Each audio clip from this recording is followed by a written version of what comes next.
Kapatid, alang-alang sa masaganang habag ng Diyos sa atin, ako'y nakikiusap na ialay ninyo ang iyong sarili bilang isang handog na buhay, banal at kalugod-lugod sa Kanya. Ito ang karapat-dapat na pagsamba sa Diyos.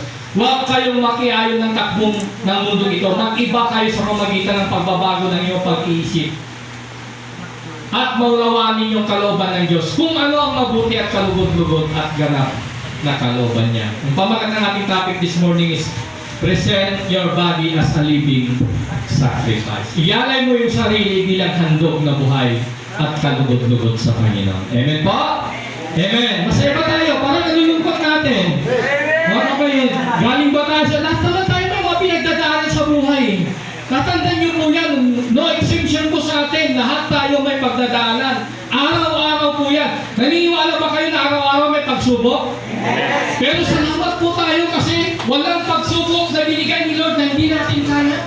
Kaya lahat ng pagsubok daw ay makakayanan natin kasi pagsubok parang bagyo lang lumilipas sa buhay ng tao yan. Kasi walang papasok sa langit na hindi subok. Tatandaan niyo po yan. Amen po? At good morning po sa ating lahat. To my fellow brethren in Christ, Jesus Church, love God above all. Binabati ko kayo ng magandang umaga. Paglingkod po. Salamat po sa Panginoon at salamat po. May mga bisita po tayo. Galing Manila to mga to, di ba? Naglakbay po yan mga kapatid. Kilala niyo siguro Sister Jubilin.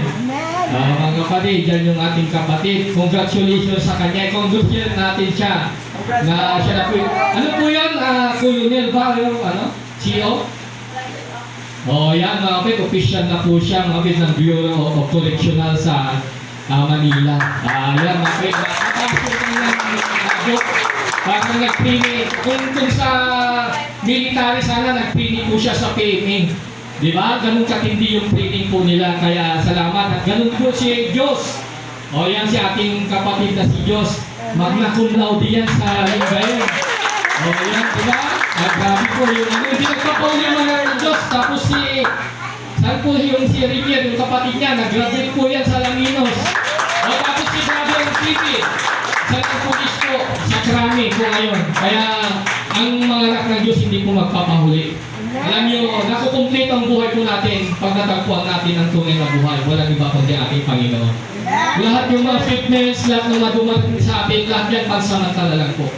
Ang buhay na gusto ng Panginoon, yung buhay na bigyan tayo ng ganap at kasiya-siya. Ano man ang narating mo sa mundo, tatandaan mo, ang Diyos pa rin ang nagbigay sa iyo yan.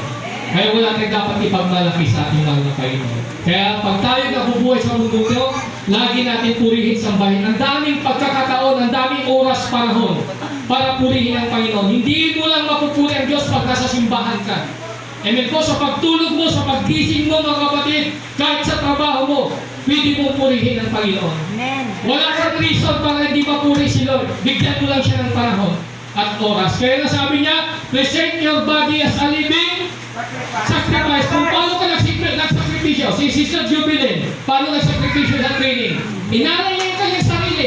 Kahit pagod siya, talagang tinibayan niya ang Lord para mabot niya yung isang tagumpay. Ganun din sa Lord.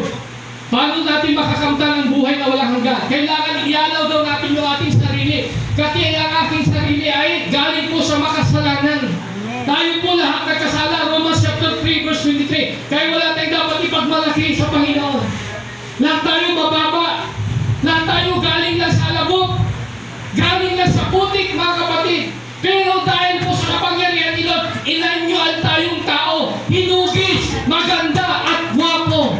Dahil po sa ating mahal na Panginoon. Kaya kung ano ba niyo nakikiusap, ako din sa inyo nakikiusap mga kapatid. Makamtan mo man ang yaman ng mundo. Ano man ang marating mo. Kung wala ang Diyos sa buhay mo, bali wala po yan lahat. Kasi lahat ng buhay dito ay pansamantala lang. Sabi nga sa Matthew 24:35, heaven and earth shall pass away, but the word of God shall remain forever. Ano daw yung mananatili? Salita ng Diyos, hindi niya sinabi yung pera, yung properties, ano man na mayroon ka, hindi yun ang mananatili. Yung salita ng Diyos sa buhay natin dahil ang salita ng Diyos ay buhay. Amen po? Sinabi lang ni Lord, ililigtas ka eh. Sinabi lang ni Lord, nagagaling ka eh. Sinabi lang ni Lord, I will bless ka. Ganon